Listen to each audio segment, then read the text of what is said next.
Well, Broncos Country, what is poppin'? People, the NFL owners meeting in Palm Beach, Florida is upon us. We have graduated from the Joker role onto a new tagline that we're going to talk about, and we're going to discuss what does it mean? Is it just fluff, or is there actually something that's really important in terms of this new key hot word that the Broncos front office, George Payton and Sean Payton, continuously talked about in the interviews and in the information that we have. We're going to break down some tea leaves as well. And as more information comes out, you already know we're going to talk about it. So guys, be sure you subscribe to the channel for all the latest Broncos news, all the latest NFL draft content as it relates to them and league-wide. I appreciate y'all very much in advance. Let's get to it, guys. So before, it was always about finding the Joker, right? We kind of got annoyed by it. It was kind of a little bit cringe after a while, talking about the Joker. Now, the consistent thing that we keep hearing the Broncos front office executives talk about is the word tone setter, right? When they were describing Talanoa, Hufanga, and Drake Greenlaw, they kept saying both those guys are tone setters. They talked about DJ Jones being re-signed to the Broncos. It was tone setter. And the way that I look at it is these are guys that are leaders on your football team. And I think when you take a step back and you looked at some of the flaws that this team still had last year, even though it was a very, very successful season by all means, it was a great year. The one thing that I feel like we missed is enough players that were really dogs, right? Which is why I feel like it wasn't just the lack of talent that allowed us to not really win a lot of games versus opponents that had a very good record, but it was being able to have guys that just play physical, that are nasty, that are not just more talented than you, but would really be able to pick the team up and make sure that the rest of the guys are all bought in. And that was for the offensive and the defensive side. And I think we added more of that for sure with Talanoa, Hufanga, and with Dre Greenlaw. Two guys that's what they do, right? Injuries, we've talked about that. We get it. You know, I think that things are going to turn around and they're going to work really well for the Broncos. But they bring an attitude, man. They bring a physical presence, and they bring the ability to bring true leadership to this team. And I think that that's something that we're still looking for. So when you look onto the NFL draft, it's very telling as to the type of players that Sean and George Payton will be looking at as they get into the NFL draft. And I think that that's always the most important thing. I think for me, I was talking about in the Discord chat yesterday, if I was an NFL executive, which by no means I am, but I think the way that Sean Payton and George Payton look at it is the number one most important thing is football character over everything.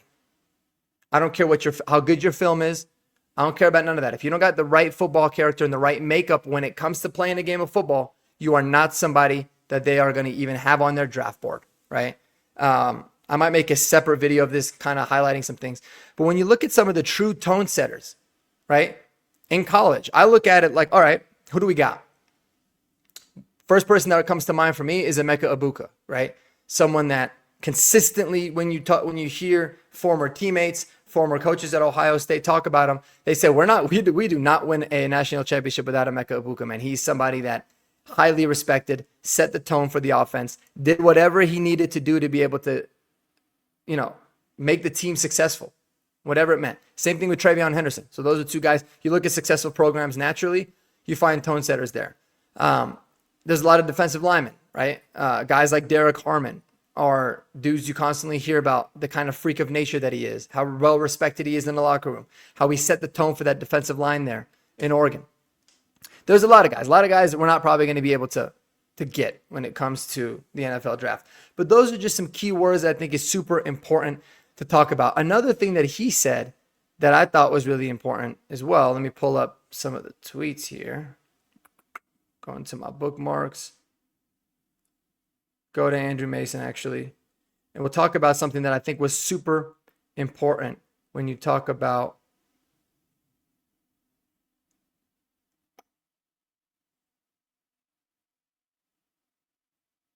the interior triangle right here. Sean Payton on Helping Bo Nix, he talked about the interior triangle of your passing game, the tight end, the running back, and a third receiver. When you're seeing shell coverage, those positions have to thrive. Obviously, the too high shell look, the people call it the Vic Fangio offense, is kind of taking the NFL over. We get that, and it's something that, the Broncos obviously run a lot, which is why we needed to improve as much as we could on inside linebacker, because when those guys are a little bit slow, they're a little bit late, they're not reacting fast enough, you can get burnt consistently across the middle. We saw that towards the last month of the season. And so that's something that he talked about with the interior passing game. So he said, yeah, of course, that's why we brought in Evan Ingram, because Evan Ingram helps there. but you can kind of tell by his tone, he's still looking to add there. They still want to get better. And if you feel like, Troy Franklin and Devon Vele and Marvin Mims can really take that leap to be able to be good enough or great there when it comes to consistently getting open across the middle, sure. But hope is not necessarily a strategy. I look for the Broncos to add at receiver for sure in the draft, or potentially in free agency with maybe somebody like a Keenan Allen or an Elijah Moore. But I'm at the point now where it's like, let's see how this draft goes and go accordingly. But who are your tone setters, guys? I want to know, who do you look at this team, or who do you look outside of this team, whether it's in the draft and whether it be with the guys remaining in free agency, that can be true tone setters for this team? Because I feel like we're still lacking there. I like this receiver room. I don't hate it. I think we've got intriguing players. But do we have dogs in that receiver room? That is something that I look at and I'm saying, man, even with Courtland Sutton, I don't even know if he's necessarily a dog. I think he's a team captain. But I want somebody like, I think of Steve Smith Sr. when he was playing, right? Anquan Bolden, just tough as hell, makes catches across the middles, fires everybody up, lays everything out on the line. I think that's what's missing, and I think the Broncos are going to prioritize that over anything in the 2025 NFL draft. I also don't think we're going to take a running back in the first round. I don't think we should, and I don't think we're going to. There is a little bit of optimism because one thing that Sean Payton kept talking about is, yes, we need to find a running back, but it's definitely not nearly as stressful as finding a quarterback, which obviously we knew. And he also kept saying this is a very deep class. You can find a lot of really good running backs. It does not have to be in the first round. It's all about value. George Payton loves value, and you're going to be able to find value. But the best value in this draft class in the first round is not at running back. I can tell you guys that. That's my opinion. All right, let me know below. Who are your tone setters? Where do you want to see the Broncos get just more dogs at? What position? And let me know in the comments below. This is a quick video, guys. I hope y'all have a wonderful day, man. Be sure to spend time with those that you love the most. And until the next video, y'all take it easy and peace out, baby.